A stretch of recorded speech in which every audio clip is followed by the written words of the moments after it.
Thank you for clicking on this video. This is 138 Veronica, and today we're going to be highlighting the life of Nintendo President Satoru Iwata.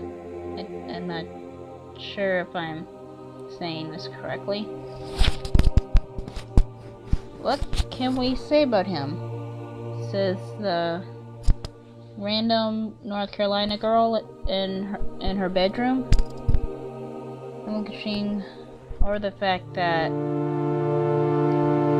one of the godfathers of video games has just passed away. And the video is not only to highlight some of his company's achievements, but also just how he affected the fandom.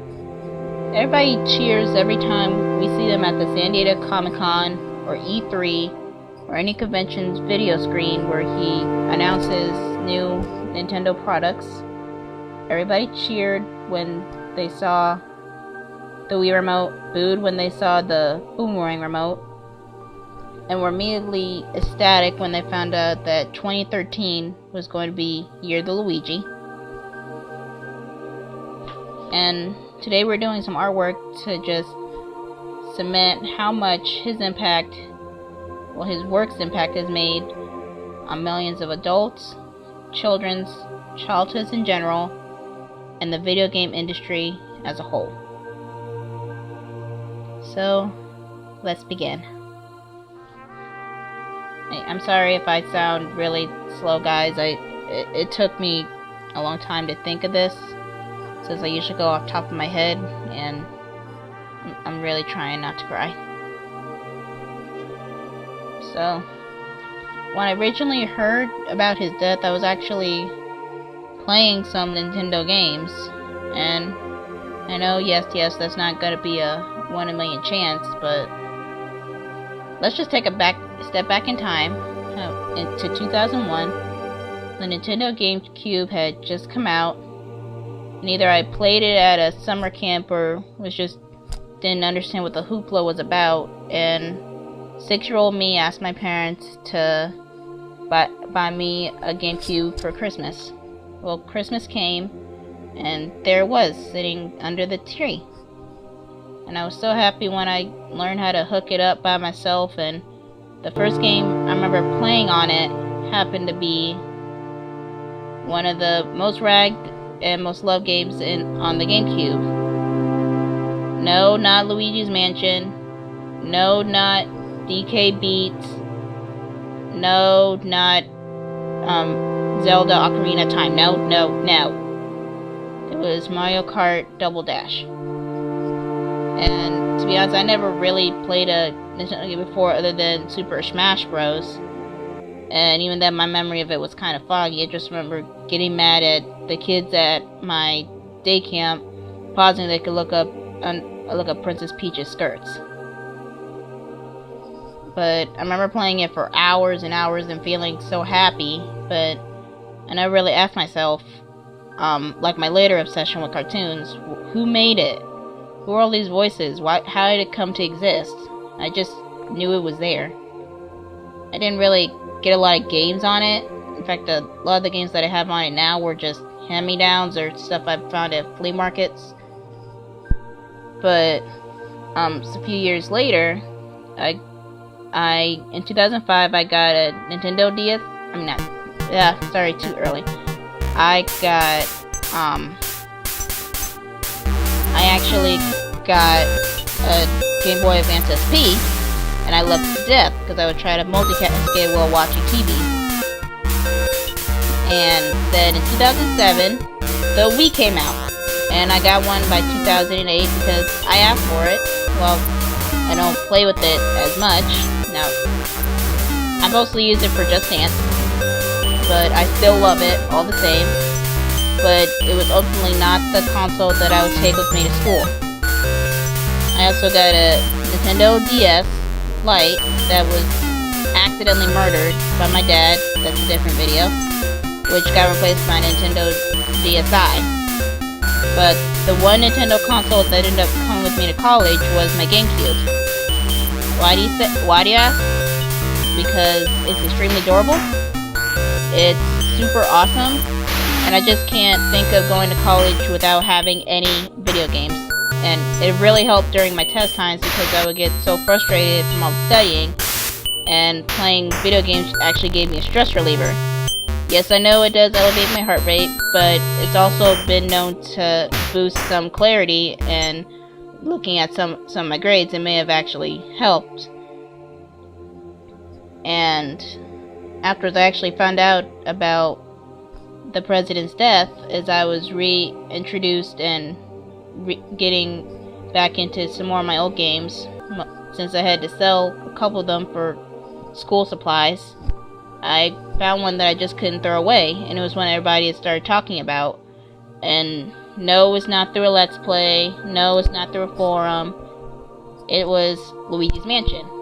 And I didn't do well in it last time I played it. I was maybe 8, and I got really bored with it as a result and left it stewing in a box for about 10 years. But I picked it back up and started playing it, and it was super good. I liked the little references to all pop culture references with all the ghosts and their old Game Boy consoles, which even if I try to get some of my younger cousins or friends to play, they're not gonna get what the heck I'm talking about. And so I wanted to reflect most of my experiences into my pictures, since I actually found out about the death of the president through both my computer while I was playing Luigi's Mansion. And I just felt so upset because he happens to die, worst part of a fan of his, during the San Diego Comic-Con, which is a place for all your comic book, film, and nerd needs, whether you're a nerd or an otaku or weeaboo. I don't care. You do you, okay? I can't judge you. And I want to reflect it in my own characters who are OCs.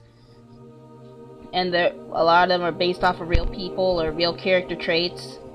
So we have one of my gamer characters, Oda, come in. Yes, Oda is a nickname, don't worry. And he's asking these two girls on the couch, who are actually based off of, one of them is going to be me, and one of them is my friend, based off my friend Mary, who, along with the guy who inspired Oda, both got me really into anime and back into video games when I was in high school. And she's wearing a Link cap because I wanted all three well, actually there are 4 people in the shot. Another girl's cropped out who's crying.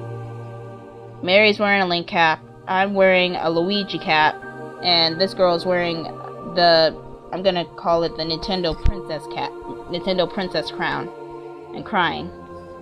Who she is, up to your imaginations.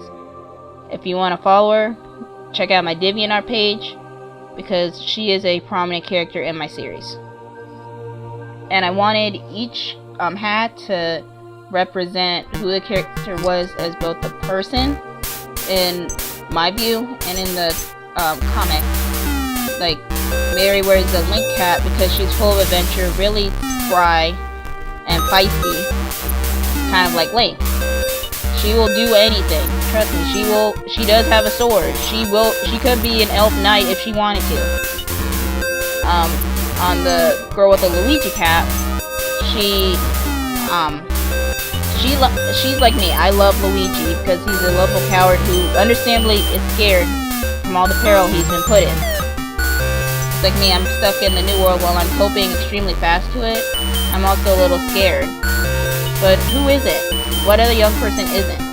And the girl with the crown on, she's kind of a little bit of a princess type, like Peach. She can be the damsel in distress, but that doesn't keep her from being able to pull out a fine hero's moment. I'm looking at you, Mario 3 and Super Princess Peach. And on the TV, I've been covering it up till now for a sneak peek. I want to do a little tip of the hat, which I've already done in another video, to the president by having some of the prominent characters dressed in black, and him dressed as a Japanese ghost. Yes, that's what they look like in Japanese folklore and comic books and blah blah blah blah, with everybody dressed in black because that's what you wear when you're in mourning. Thank you so much for watching. Please like, subscribe, and share. And please check out my DeviantArt page below. Not even gonna put my Etsy. And talk about it in the comments how you actually feel about this. And please remember, Frederator loves you.